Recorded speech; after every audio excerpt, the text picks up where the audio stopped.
All right, so we're gonna go over weight bearing. For the purpose of this video, we're gonna focus on unilateral weight bearing. So this is typically when you have weakness on one side after a stroke or brain injury. You might have weakness for a variety of other reasons, but this is primarily the focus today.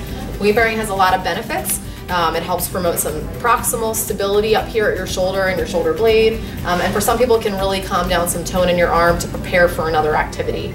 So, for the purpose of this video, Liz's weak arm is gonna be her right arm here. I'm going to demonstrate utilizing a paddle. This is something your therapist might issue to you. This is for people who have a hard time maintaining that open palm position. So you can see it's pretty clear how you apply. It kind of looks like a flat mitten. Your therapist might issue you some straps. You might be using Coban or another type of tape to apply it. All right. You're going to match the position of your impaired arm on the other side with your arm that's not affected. There's a variety of positions. You can keep it right here at your side. We like to try to encourage people to rotate it to get more external rotation at the shoulder and change their position. So maybe shift back, again, always matching with the other side, okay? So you can do all of these exercises in each one of these different positions. For the purpose of today's video, we're gonna focus on this specific position. All right, now that Liz is in a good position, we're gonna start with the first exercise, which is shifting between each arm. So Liz is gonna shift toward me as her caregiver. See, I'm gonna try to keep this elbow straight. You can see that Liz is rotating, and what I want her to do is try to stay in a more neutral position with her shoulders back. Again, she's gonna shift toward me. I'm keeping my hand behind her elbow here to try to keep that elbow straight. My other hand's at her hand to keep that stable on the surface. And then she's gonna shift the other way toward her unaffected arm and then come back. And again, my primary job here as her caregiver is just to keep this arm in a good position and get the best loading through that limb. So loading meaning putting pressure through her arm that's affected. The next exercise, I'm going to demonstrate a modification that you can use if you're having wrist pain as you're leaning through that limb. Some people have a hard time tolerating that full wrist extension position. So what you can do is you can use a pillowcase, a towel roll, anything that's going to kind of elevate that wrist just ever so slightly here. So I'm going to put that at the heel of her hand so that as she leans, it doesn't put as much demand on her wrist. So Liz, the next exercise you're going to do is you're going to reach with your unaffected arm to the opposite toe. So a nice big lean again. You can see her elbows bending, but I'm keeping my hand position here at her elbow to try to encourage the most loading through that arm. And you can see when Liz comes up, she's going to come all the way up nice and tall back to that starting position. All right, we'll do a few more of those.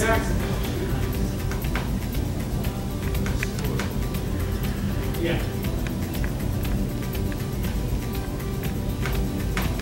All right, that looks good. So for the next exercise, I'm going to keep my hands where I had them before. So one hand's down here with Liz's hand, the other one's at her elbow, keeping that nice and straight. Liz is going to demonstrate. She's going to reach around with her unaffected arm to the back. So Liz, what I'm going to ask you to do is come back to the center here. Keep your trunk straight and just reach with that left arm. Good. So what we're trying to facilitate here is like a shoulder blade squeeze in the back here. So as Liz reaches with her arm that's not affected, she's creating a squeeze here between her affected and unaffected shoulder blade. That looks good. You're going to keep that posture nice and upright and really think about squeezing as you come back. But you're doing a nice job here keeping your trunk straight and really squeezing with that other side.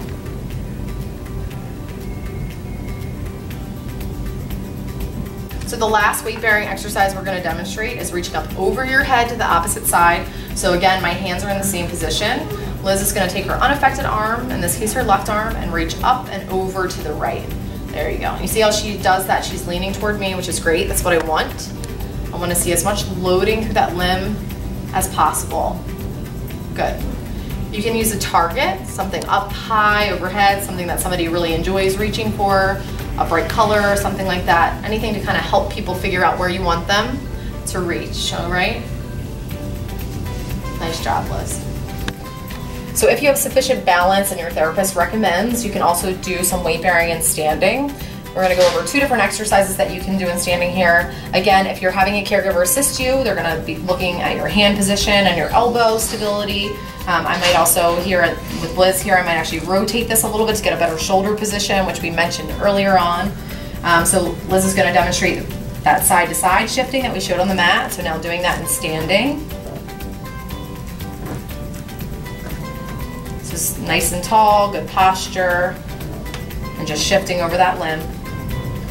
All right, Liz, and we're also going to demonstrate reaching up overhead to the opposite side. So taking that left arm and reaching to the right.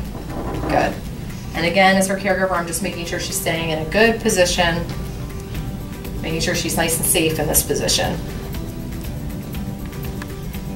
If you don't have a caregiver available and you're able to do these exercises in standing, there's a few ways that you can help yourself.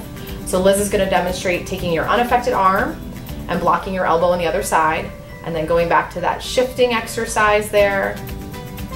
So for those of you who have difficulty maintaining that elbow position, you can help with your other arm. Other people will have more difficulty maintaining their hand position. So Liz is going to demonstrate how you can use your unaffected side to maintain your hand position as you shift. I also want to note that you do not have to do these exercises with the paddle. Many people will be able to do these with just their palm.